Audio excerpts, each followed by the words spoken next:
we're going to talk a little bit about social media and the wonderful world of digital.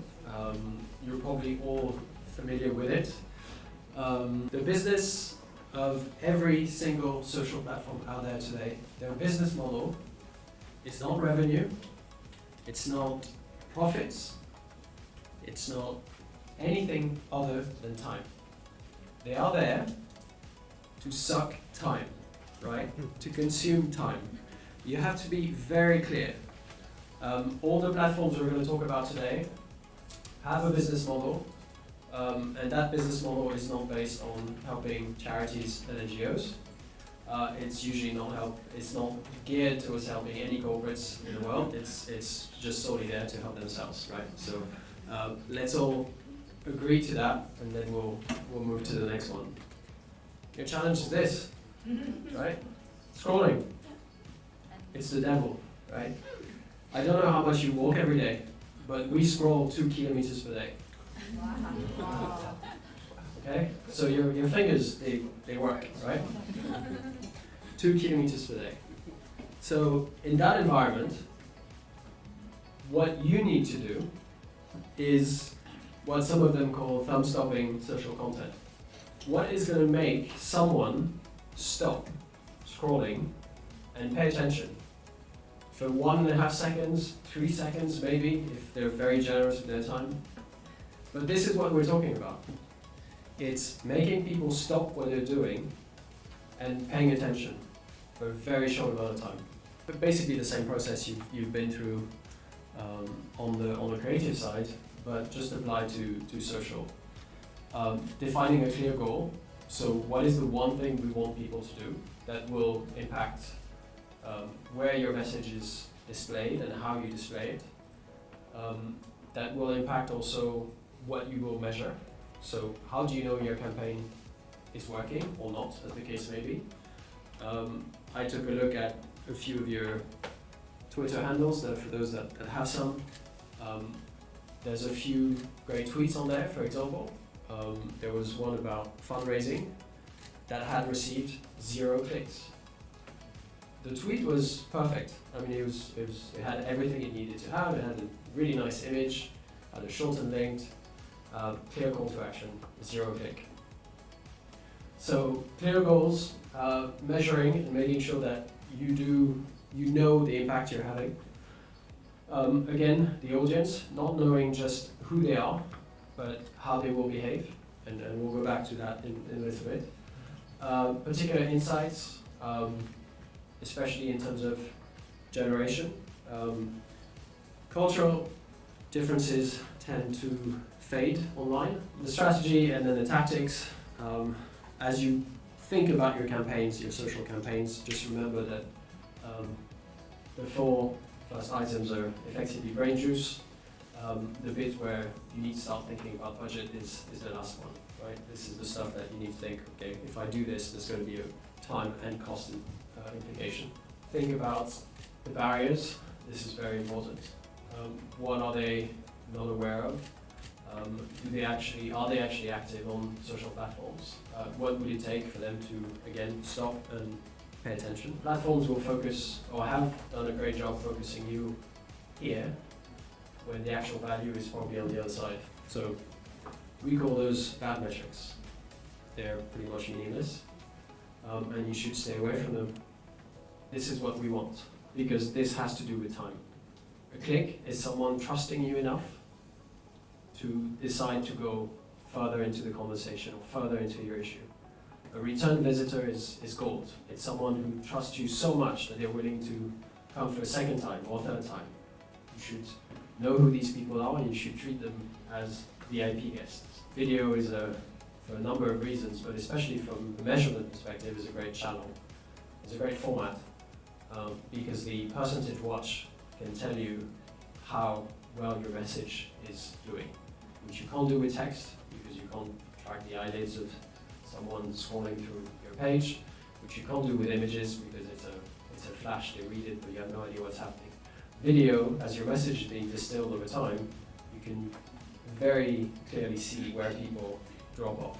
You can see how much of that they're actually buying into.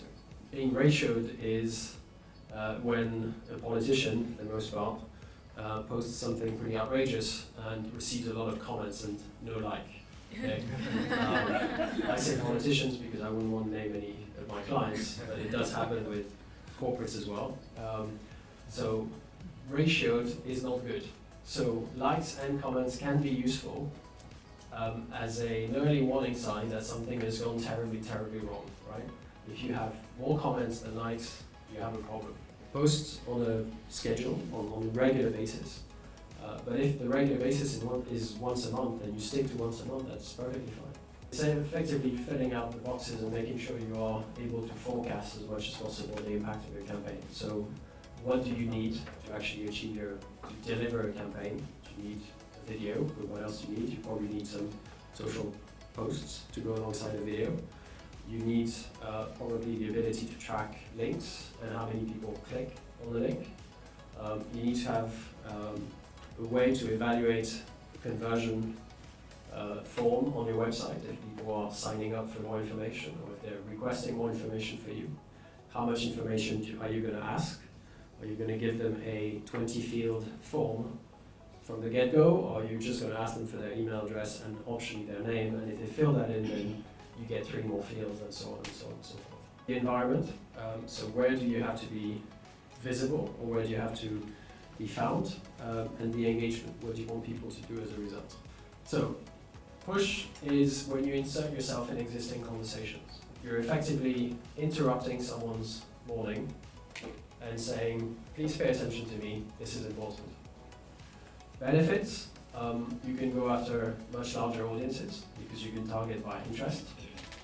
Say someone who's interested in a charitable issue or a particular, follows a particular publication could be relevant to me, and I'm going to go and insert myself in their kind of social media habit. It's a good tactic. It's easy for you to get new audiences. What's likely to happen is they will not engage, right? Because they don't know you, they probably don't trust you yet, and so you're just potentially driving very superficial awareness of your cause or your issue. All tactics is bringing people who are relevant to you. In terms of how you think about channels, this is how we tend to describe them. You have channels that are mostly pull channels that are primarily push, some that are, I would say, serious, and some that are more entertainment or lifestyle focused. And then on the other end of the spectrum, very low frequency platform, meaning people connect to LinkedIn maybe once or twice a week maximum, which means that if you do campaigns on LinkedIn, you need to think about campaigns that last 2 weeks, 3 weeks, a month minimum. The platform is pivoting after the acquisition by Microsoft, and they want to turn it into effectively a business news channel, right? So their spectrum of interest has increased tremendously, and they're no longer just looking after executives or senior executives and kind of HR related stuff. They're really going after business news. So and that includes issue related content. And then the ones we're not going to talk about, which will literally eat the world, WeChat and WhatsApp. A bit early for these two platforms, unless you have an absolute need to raise awareness on the mainland via WeChat, in which case it's a kind of test and learn approach, because I think there's no, unless you're a big consumer-facing brand, for NGOs and charities and even corporates, the platform hasn't really thought through the possibilities and the support just yet. It will come, but it hasn't quite happened yet. It's almost. So this is an example from actually this morning. So you have Vogue publishing a typical Vogue article where they say, here are the running sports equipment you'll need for your next training session. So this is what apparently you need for your next training session running. And Decathlon, which is clearly at the other end of the spectrum in terms of luxury sports provider. It's cheap, it's really affordable. Asking Vogue France, are you sure? And that's all you need to do, right? Very often we think about social content as, what am I going to say? You know, and how do I optimize for engagement around what am I going to say? But you have a whole bunch of, there's tons of conversations happening, there's tons of other brands talking probably about your issue. Some of them doing it very, very poorly. Just respond. Just be authentic, be human. I mean, that's what you would do probably as a user. You would tell your friend, look at the tweet they just posted. How stupid are they? This is outrageous. You know, the image is just insane. And then, this is kind of basic, but it does work. You know, asking for engagement. It's a nice way to kind of maintain momentum. I wouldn't advise to do this on a weekly basis. But you know, once or twice a year, if you have an idea for a campaign and you just want something that's a bit more simple, why not? That could be an option. What you think is, you know, whether you think your followers, for example, are who they should be. That would be also a good question to ask yourselves. Who follows me right now, and is it the kind of, are these the right people? LinkedIn will give you, as I said, for example, very specific professional data. So this is a breakdown by job function, but you can also drill down to literally company if you have a corporate page or a page on LinkedIn. You'll be able to see which individuals in which company actually follow you. So these are the numbers for the number of employees of these companies who follow this page. And then on Facebook, you'll get very detailed video metrics. The number of views, for example, for a video, how much it's costing you to actually get those video plays, and the metrics that are really important are those.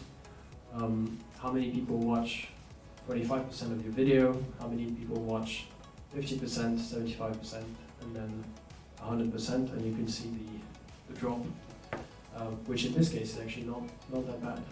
The video must have been very short. Okay, so that data is very important because it should inform how you commission content and how you distribute it. So you have the tools on all the social media platforms to make informed decisions about how you should invest money and which platforms work for you and which don't.